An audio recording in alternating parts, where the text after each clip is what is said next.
Welcome to Season 2, Episode 20 of our monologue series.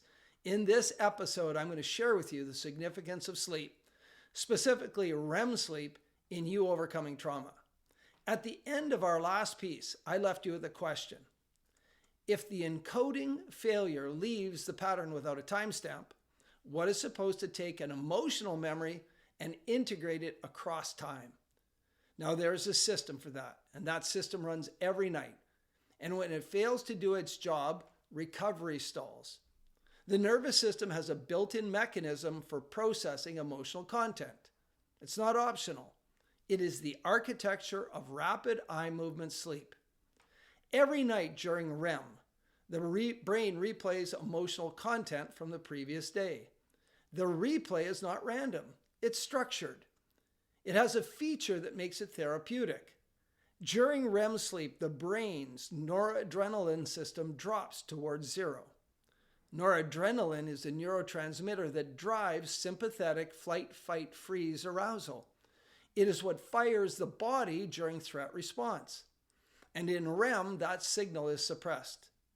That means the emotional content can be processed without somatic activation that originally accompanied the memory. The memory is replayed. The autonomic charge is not. Vanderhelm and colleagues in 2011 demonstrated this directly. After a night of healthy REM, the amygdala showed reduced reactivity to images that had been emotionally provocative the day before. The information was integrated. The charge no longer had a potential. Matthew Walker has described this as the brain's overnight therapy session. When REM does its job, yesterday's emotional events get filed correctly. The memory remains, the charge no longer remains. The next morning, what was urgent feels less urgent. The body is quieter. The system has reset. This is the difference between a hard day and a wound. A hard day gets processed overnight. A wound is what happens when the processing fails. In trauma, particularly in PTSD diagnosis, REM sleep is fragmented. Pace, Schott, and colleagues have documented this for years. Sleep architecture is broken in specific ways. The autonomic system does not downregulate as sleep onset. Noradrenaline does not drop, and REM is interrupted. So the integration mechanism cannot run. The same emotional content keeps being replayed without being integrated. This is the neurobiological substrate of nightmares. It's also why clients with unresolved trauma report sleeping for hours and waking exhausted.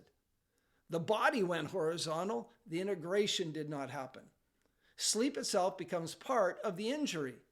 For practitioners, this matters clinically. Sleep quality is not a side issue. It's a primary signal. Light sleep, frequent awakening, vivid distressing dreams, waking unrested, these are readouts of an integration system that cannot do its job. And sleep medication does not enhance this.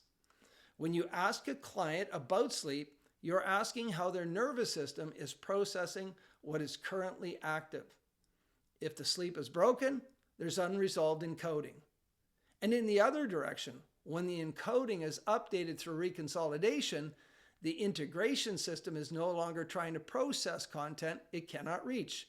Sleep changes, and within nights, not weeks, clients report sleeping for the first time in years. They report dreams that feel ordinary. They report waking rested. This is one of the cleanest behavioral markers we have for whether the work held. Now hold on to my next idea carefully. What effective memory resolution does in a session is structurally similar to what REM does at night. Both create a window in which an emotional memory can be activated without somatic re-engagement.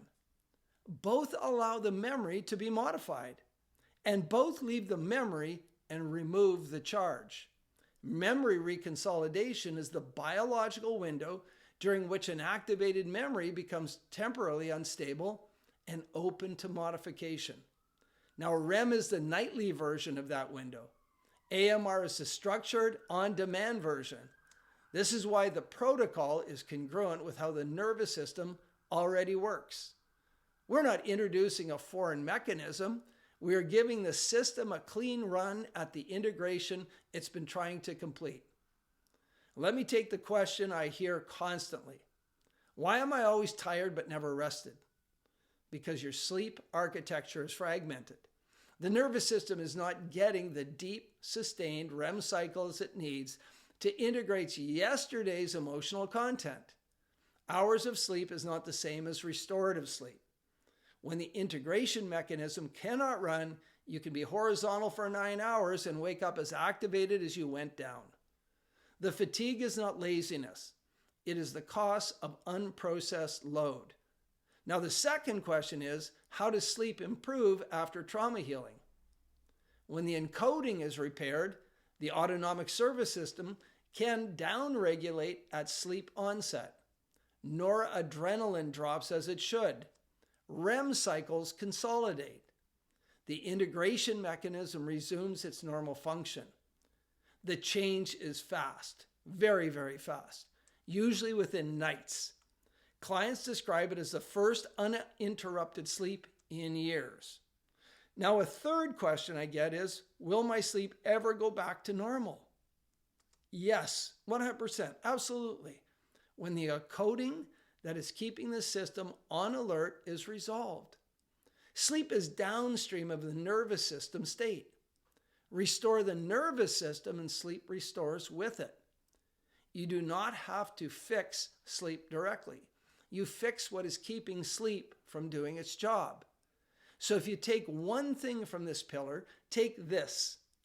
Trauma is not a story. It is an affective memory. And every night the nervous system tries to file it. When it can, you wake up rested. When it cannot, the system stays loaded. Sleep is not an adjacent problem. It is the daily window where integration succeeds or fails. Restoring it is part of the work. Watching it shift is part of how you measure the work. And this brings us to the next piece. If sleep integrates emotional memory by replaying it, what is the structure of the replay? What format does the brain use to encode and update the emotional content in the waking work? Visual, auditory, kinesthetic. The shape, the size, the location, the brightness, the volume. The submodalities of internal experience. And that is what we examine next. If you want to learn how to use the reconsolidation pathway clinically, the certification is where we teach how to apply it in waking and how to recognize when sleep architecture has resumed its integration function. The link is below. And if you want one-on-one work with me or one of our coaches, the option is there. But before any of that, answer one question for me. Of these three, which one matters most for someone you're working with right now? First question, why am I always tired but never rested? Or number two, how does sleep improve after trauma healing?